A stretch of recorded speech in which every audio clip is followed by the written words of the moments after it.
സിനിമയിലെ അണിയറ പ്രവർത്തകരായ സ്ത്രീകൾ നേരിടുന്ന വെല്ലുവിളികൾ, അവർ നേരിടുന്ന പ്രശ്നങ്ങൾ, ഇവയെല്ലാമാണ് നമ്മളിവിടെ ചർച്ച ചെയ്തുകൊണ്ടിരിക്കുന്നത്. നമുക്ക് ഒരു ബൈറ്റ് കേൾക്കാം. സൗമ്യ സദാനന്ദനിൽ നിന്ന്. മാംഗല്യം തന്തുനാനേന എന്ന ചിത്രത്തിൻ്റെ സംവിധായകയാണ് സൗമ്യയിലേക്ക്.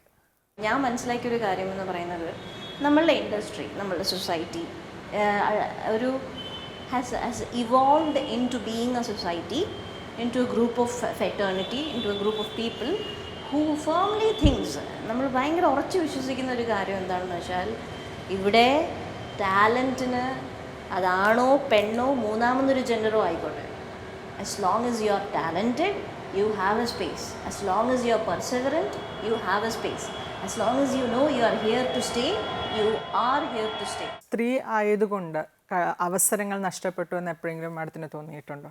ഞാൻ എപ്പോഴും എന്നാ പറയുന്ന ഒരു ആർട്ട് സിനിമ ഫീൽഡിൽ ആണ് ഒന്ന് ഒതുങ്ങി ഇരുന്ന.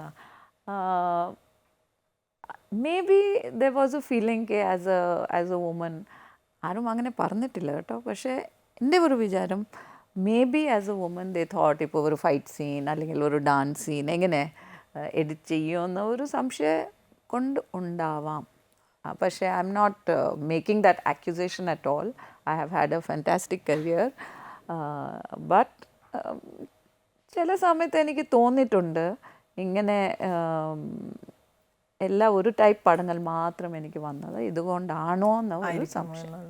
ബാലചേച്ചിയിലേക്ക് ഇതേ ചോദ്യം തന്നെ എത്തിക്കുമ്പോഴത്തേക്കും, സ്ത്രീ എന്നുള്ള നിലയ്ക്ക് അവസരങ്ങളിൽ കുറവ് വന്നിട്ടുള്ളതായിട്ട് തോന്നിയിട്ടുണ്ടോ, അതോ അവസരങ്ങൾ സ്വയം ഉണ്ടാക്കിയെടുക്കേണ്ട ഒരു ഉത്തരവാദിത്വം കൂടെ വന്നു പെട്ടിട്ടുള്ളതായി തോന്നിയിട്ടുണ്ടോ? എനിക്കൊരു ഭയങ്കര ക്യൂരിയസ് ആയിട്ടുള്ള ഒരു ഒബ്സർവേഷൻ ഉണ്ടായിട്ടുണ്ട്. ഇപ്പം നമ്മൾ ഏതെങ്കിലും ഞാൻ ഒരുപാട് കാലം എന്നല്ല, ഞാൻ സത്യൻ സാറിൻ്റെ അസോസിയേറ്റ് ആയിട്ടാണ്, അസിസ്റ്റൻറ്റും അസോസിയേറ്റ് ആയിട്ടൊക്കെയാണ് വർക്ക് ചെയ്യുന്നത്. അപ്പം സിനിമയുടെ അകത്ത് ഒരു പാറ്റേൺ ഉണ്ട്, അത് മുത്തുമണിക്കൊക്കെ അറിയുന്ന ഒരു സാധനമാണ്. നമ്മളവിടെ വളരെ പ്രോമിസിങ് ആയിട്ടുള്ള ഒരു അസോസിയേറ്റ് ഡയറക്ടർ ആണെങ്കിൽ, ആർട്ടിസ്റ്റ് ആണെങ്കിലും പ്രൊഡ്യൂസേഴ്സ് ആണെങ്കിലും ഒരുപാട് ഓഫേഴ്സ് ഉണ്ടാവും ചെയ്യാൻ.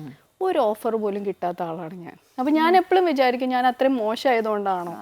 അപ്പം ഇപ്പം എനിക്ക് തോന്നുന്നു എൻ്റെ സിനിമ ചെയ്തു കഴിഞ്ഞ ശേഷം ജെൻഡർ തന്നെയാണ് ഒരു ഓഫർ പേരിനെങ്കിലും കിട്ടിയിട്ടില്ല. അപ്പം അതുകൊണ്ട് വളരെ കൃത്യമായിട്ട്, അതുകൊണ്ടാണ് ഞാൻ മറ്റേ സ്റ്റേറ്റ്മെൻറ്റ് പോലും പറഞ്ഞത്, സ്ത്രീ എന്ന നിലയിൽ നമ്മുടെ മാത്രം ഒരു ഇതാണ് നമ്മുടെ ജോലി കണ്ടെത്തൽ.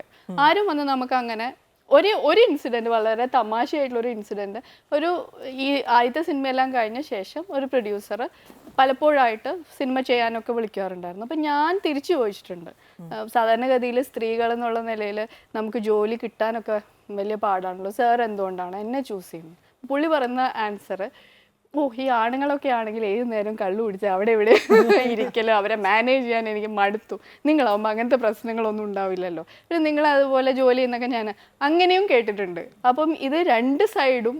പക്ഷെ അതുകൊണ്ട് ഞാൻ പറഞ്ഞത് എല്ലാവർക്കും അങ്ങനെ, അതൊരു എക്സെപ്ഷനാണ്, പക്ഷെ മറ്റേതൊരു റിയാലിറ്റിയാണ്. അപ്പം അങ്ങനത്തെ തീർച്ചയായിട്ടും ഇവിടെ ഒരു വർക്കിന് ജെൻഡറിനെ മാറ്റി നിർത്തിയിട്ട് സമീപിക്കുന്ന ഒരു രീതി ഇതുവരെയും ഇല്ല, ഇനി ഉണ്ടായി വരേണ്ടിയിരിക്കുന്നു.